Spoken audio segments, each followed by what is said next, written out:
आज का हमारा टॉपिक है आईपीसी सेक्शन 120 ए और 120 बी।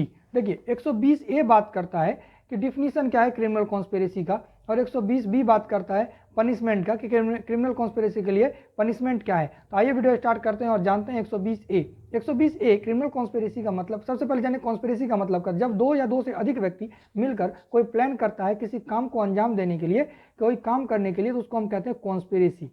ठीक है, कॉन्स्पिरेसी हुआ है। अब यही कॉन्स्पिरेसी, यही जो प्लान है दो या दो से अधिक व्यक्ति मिलकर किसी अपराध को अंजाम देने के लिए बनाता है और उस अपराध को अंजाम दे या ना दे, सिर्फ प्लान किया है, तो ये क्रिमिनल कॉन्स्पिरेसी के अंदर आ जाता है। उसके बाद ये तो हो गया आपराधिक मामलों में। अब दूसरा है कि कोई ऐसा एग्रीमेंट, जो एग्रीमेंट तो लॉफुल है, एग्रीमेंट जो है वो लॉफुल है, हमारे और आप में एक एग्रीमेंट है जो लॉफुल है, उसमें कानूनन रूप से कोई भी बाधाएं नहीं है, लेकिन अब उस एग्रीमेंट को पूरा करने के लिए हम क्या करते हैं, इलीगल पाथ का इस्तेमाल करते हैं, जो कि मतलब कि अनलॉफुल जो रास्ता है, जो कानूनन रूप से सही नहीं है, उन रास्तों का इस्तेमाल करते हैं, तो भी हम क्रिमिनल कॉन्स्पिरेसी के अंदर आ जाते हैं। अब उसके बाद एक और यहाँ पर बात है कि अगर कोई एग्रीमेंट है, ठीक है, तो उस एग्रीमेंट में सिर्फ एग्रीमेंट करना, सिर्फ मतलब बात करना, आपस में कोई प्लान करना, वो क्रिमिनल कॉन्स्पिरेसी नहीं होता है। अगर उसमें हम एक कदम आगे बढ़ जाएं तो फिर वो क्रिमिनल कॉन्स्पिरेसी के अंदर आ जाता है। हम तीनों का एग्जांपल जानते हैं। देखिए सबसे पहला एग्जांपल ये था कि मान के चलिए हमने और आपने एक प्लान किया, ठीक है, कि किसी की हत्या करनी है। अगर किसी की हत्या करनी है, ये हत्या करना क्या है, कानूनन अपराध है, खुद में ही एक बहुत बड़ा ऑफेंस है, खुद में ही एक क्राइम है। तो इस तरीके का प्लान करना सीधा क्रिमिनल कॉन्स्पिरेसी के अंदर आ जाता है, सीधा 120 ए के अंदर आता है और 120 बी के अंदर आपको पनिशमेंट मिलेगा। दूसरा कंडीशन ये है कि कोई एग्रीमेंट हुआ, ठीक है, हम में और आप में एक एग्रीमेंट हुआ, उस एग्रीमेंट को पूरा करने के लिए, ठीक है, मतलब एग्रीमेंट तो सही था, कानूनन रूप से सही था, लीगल था, लेकिन अब हमने क्या किया, उस एग्रीमेंट को पूरा करने के लिए जो रास्ता अपनाया हमने वो इलीगल था। ठीक है, यानी कि एग्रीमेंट तो पूरा नहीं, एग्रीमेंट तो पूरा करना है हमको, आपको मालूम नहीं था आगे वाले पार्टी को, हमने इलीगल तरीके से, दो या दो से अधिक व्यक्ति मिलकर इलीगल तरीके से हमने उस एग्रीमेंट को पूरा कर दिया। ठीक है, अब वो क्या होगा, ये भी क्रिमिनल कॉन्स्पिरेसी के अंदर आ जाएगा। अब तीसरा और है, एक एग्रीमेंट से ही रिलेटेड है, कि हमें आप में एक एग्रीमेंट हुआ, ठीक है, और दो अलग व्यक्ति में एग्रीमेंट हुआ। एग्जाम्पल से जानिए सही से, हम में और आप में एक एग्रीमेंट हुआ और दो अलग व्यक्ति में एग्रीमेंट हुआ, यानी टोटल व्यक्ति कितने हो गए, हम 4। हम में और आप में जो एग्रीमेंट हुआ, ठीक है, अब हम और आप एक एग्रीमेंट करते हैं कि ये जो तीसरा व्यक्ति है ये उसके साथ कॉन्ट्रैक्ट तोड़ दे और मेरे साथ आ जाए। अभी तक हमने प्लान किया है, अब हमने जो प्लान किया ये अभी तक क्रिमिनल कॉन्स्पिरेसी नहीं है, लेकिन जब हमने उस तीसरे आदमी से बात किया, उसको उल्टा सीधा पढ़ा दिया उस चौथे पार्टी के बारे में कि वो सही नहीं है, वो बेईमान है, या कुछ भी जो भी है, हमने जो जिस तरीके से हमने प्लान किया था वो सब एप्लीकेबल कर दिया। हमने क्या किया, प्रिपरेशन कर लिया उसका कॉन्ट्रैक्ट तोड़ने के लिए। अब वो जो तीसरा व्यक्ति था वो भड़क गया, अब वो चौथे के साथ झगड़ा करने लगा, चौथे के साथ बात करने लगा। बस अब क्या हुआ कि वो जो चौथा व्यक्ति है वो केस कर देगा आप 120 बी के, 120 ए के अंदर आप आ गए और 120 बी के अंदर आपको पनिशमेंट मिलेगा। ठीक है, आप क्रिमिनल कॉन्स्पिरेसी के अंदर आ गए।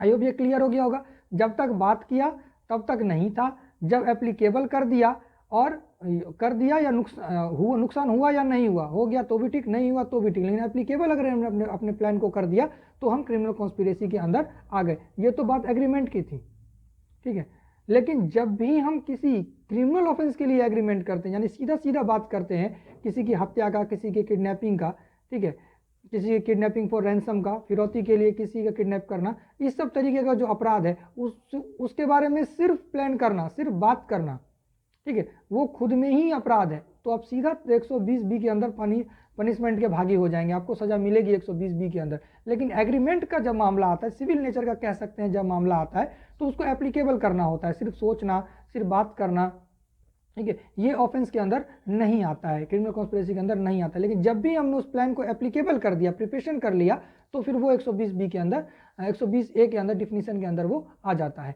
और 120 बी के तहत आप लाइबल भी हो जाते हैं। आई होप ये एकदम क्लियर हो गया होगा। अब इसके बाद हम आते हैं 120 बी पनिशमेंट का बात कर। देखिए कोई भी ऐसा ऑफेंस जिसका पनिशमेंट डेथ का सजा हो, कैपिटल पनिशमेंट हो, या लाइफ इम्प्रिजनमेंट हो, या दो से अधिक साल की सजा हो, उसमें अगर कॉन्स्पिरेसी का सजा दिया गया है तो ठीक है उस अपराध के लिए, अगर नहीं दिया गया है तो जो उस अपराध का, जो अपराध के लिए आपने आप पर चार्ज लगा है, आपने कॉन्स्पिरेसी की है, उस अपराध का जो एबिट करने का सजा होगा वो आपको मिल जाएगा। ठीक है, उसके बाद है उसके बाद सेकंड कहता है उसका कि अगर कोई व्यक्ति ऐसा अपराध करता है जैसे जिसका कि 2 या 2 से अधिक सजा नहीं है, यानी 2 साल या 2 से अधिक सजा नहीं है, 2 साल से कम वाला हम कह सकते हैं, तो उसको 6 महीने से ज़्यादा की सजा नहीं होगी 120B के अंदर। ठीक है, आई होप ये क्लियर हो गया होगा। सबसे इंपॉर्टेंट वही था कि एग्रीमेंट के बारे में सिर्फ बात करना वो ऑफेंस नहीं है, क्रिमिनल कॉन्स्पिरेसी के अंदर नहीं आएगा, लेकिन अगर वो प्रिपरेशन जो है वो हमने एप्लीकेबल कर दिया तो फिर वो क्रिमिनल कॉन्स्पिरेसी के अंदर आ जाएगा। और जो आपके लिए जानना जरूरी है वो सीधा सीधा ये है, क्योंकि लॉ स्टूडेंट अगर वीडियो देखेगा तो उसको एग्रीमेंट के बारे में भी जानना जरूरी है, लेकिन अगर पब्लिक में रहते हैं तो आपको इस एग्रीमेंट का मामला तो आपके सामने नहीं आएगा, क्योंकि आपको एडवोकेट के पास जाना ही पड़ेगा। लेकिन आप कह सकते हैं कि अगर कोई प्लान कर रहा है कहीं आपको जान से मारने का, ठीक है, और मान के चलिए कोई अटेम्प्ट हो गया, कुछ हो गया, तो आप सीधा 120B के अंदर केस कर सकते हैं। ठीक है, वो व्यक्ति 120B के अंदर लायबल हो जाएगा। अब किस तरह आपको जान से मारने का प्लान कर रहा था, तो इसमें तो लाइफ इम्प्रिजनमेंट का भी सजा है। हाँ, तो उस व्यक्ति को इसका एबिट करने का जो सजा होगा, ठीक है, वो उसको मिल जाएगा। आई होप ये क्लियर हो गया होगा। आज के लिए इतना ही। नेक्स्ट वीडियो में हम मिलते हैं फिर किसी नए टॉपिक के साथ, किसी इंपॉर्टेंट टॉपिक के साथ। वो किसी भी टॉपिक से हो सकता है, किसी भी सब्जेक्ट से हो सकता है, IPC, CRPC, CPC, कॉन्स्टिट्यूशन या फिर एविडेंस एक्ट। आज के लिए इतना ही। जय हिंद।